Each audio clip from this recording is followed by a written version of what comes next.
What is the difference between a scalar and a vector? It's a huge difference. A scalar is uniquely determined by one number. Temperature is a scalar. One number is all it takes.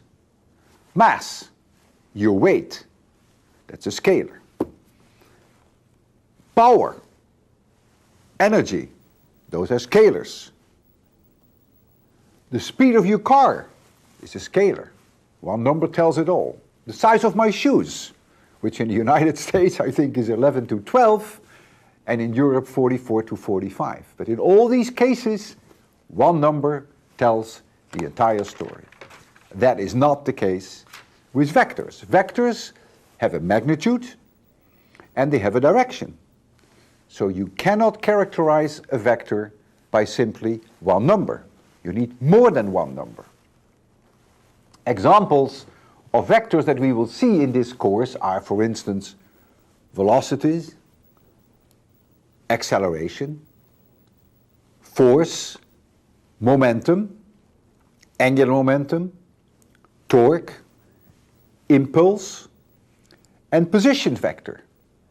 The position of an object in three-dimensional space cannot be characterized with one number. So a vector needs more than one number to specify it. It has a magnitude and it has a direction. Let us examine a vector A, and I will write an arrow over the vector to indicate that this is an arrow over the A to indicate that it is a vector. Some books write an A in bold, which then means it's a vector. I will not do that because I can't write bold, so I will always use the notation A with a arrow over it. And let's examine a vector in three dimensions, for instance, three-dimensional space. Let's make a drawing.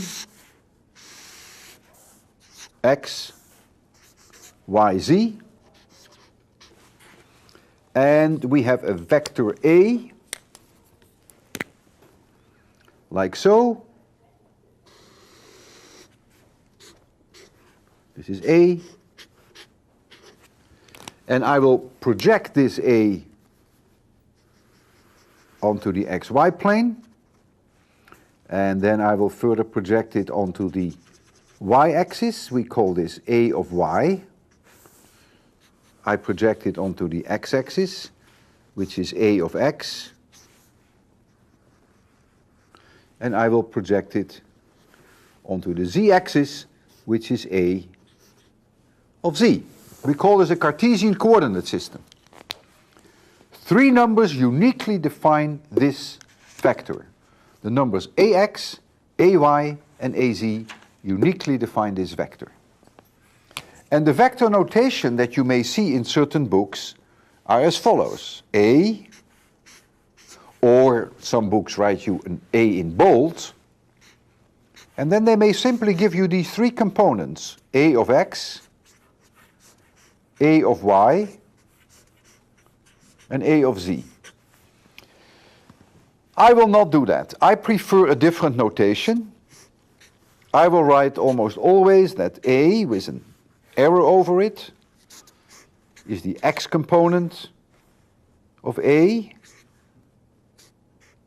in the direction of X. This is the unit vector in the plus X direction, plus A of Y, unit vector in the Y direction, plus A of Z, unit vector in the Z direction. So what I have here, I have literally written down this vector A in terms of the sum of three vectors. X roof is the unit vector in the X direction, Y roof is the unit vector in the Y direction, and Z roof is the unit vector in the plus Z direction. And so this is a vector in the X direction. Of course, if A of X is negative, then it would be in the negative X direction. And this is a vector in the Y direction, and this is a vector in the Z direction, and the sum of these three vectors make up A. Some books prefer, instead of the X roof, I roof for X, J roof for Y, and K roof for Z. I will not use that, but you will see it very often, and some books may even prefer a bold I, a bold J, and a bold K. So you will see all kinds of possibilities. This is the one that I will prefer. What now is the length of this vector, which we often refer to as the magnitude of that vector? For that we have various notations. Some books simply write an A, not in bold. Some books write the vector notation with 2 bars on either side, indicating it is the magnitude of that vector. And some books simply write an A with 2 bars on either side.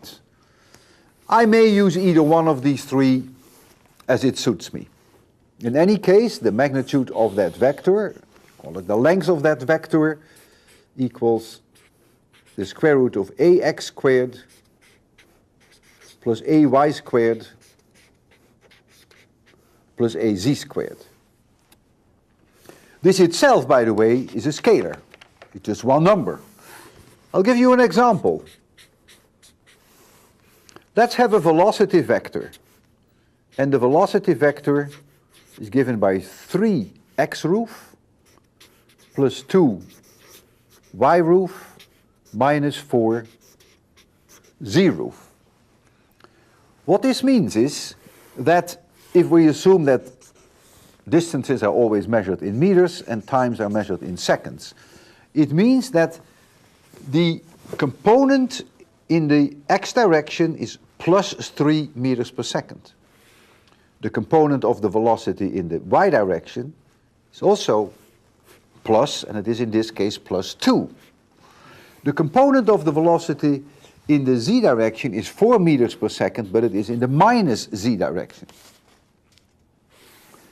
The magnitude of this velocity vector equals the square root of 3 squared, which is 9, plus 2 squared, which is 4, plus minus 4 squared, which is 16. So that's the square root of 29 meters per second. This is the speed, and so this is a scalar.